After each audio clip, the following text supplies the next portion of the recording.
చరిత్రలో ఇందిరమ్మ సాహసం. Indian iron lady, భారత ప్రధానిగా ఉన్న ఇందిరాగాంధీ తొలిసారి జమ్మూ కాశ్మీర్ ఎన్నికల ప్రచారంలో దూకుడుగా పాల్గొన్నారు.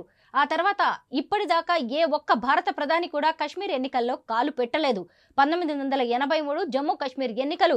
అప్పటి నేషనల్ కాన్ఫరెన్స్ ప్రభుత్వం ఆమోదించిన పునరావాస బిల్లును ప్రస్తావిస్తూ జమ్మూపై ముస్లింల దండయాత్రకు పునాదిగా ఇందిరాగాంధీ అభివర్ణించారు. ఇలా ఇందిరాగాంధీ తొలిసారిగా ఎన్నికల్లో మతం కార్డును ప్రయోగించారు. ఈ ఎన్నికల్లో ఇందిరమ్మ వ్యూహం ఫలించింది. కాంగ్రెస్ పార్టీ 11 స్థానాల నుంచి 26 స్థానాలకు పెరిగింది. జమ్మూ, లదాఖ్ ప్రాంతాల్లో కశ్మీరీ పండిట్లను ఇందిరాగాంధీ వశం చేసుకున్నారు. కశ్మీర్ లోయలో నేషనల్ కాన్ఫరెన్స్ పాగా వేసింది. ఇక్కడ 46 స్థానాల్లో విజయం సాధించింది. ఇలా కశ్మీర్ లోయలో నేషనల్ కాన్ఫరెన్స్, జమ్మూలో కాంగ్రెస్ తమ సత్తాను చాటుకున్నాయి. ఇంతకీ నేషనల్ కాన్ఫరెన్స్ ప్రభుత్వం ప్రకటించిన తాయిలమేంటి? పునరావాస బిల్లులో 1954కి ముందు కశ్మీర్ నుంచి పాకిస్తాన్కు వెళ్లిన వాళ్లకు రాష్ట్రానికి తిరిగి రావడానికి, తిరిగి తమ ఆస్తులను పొందేందుకు పునరావాసం హక్కును కల్పించింది.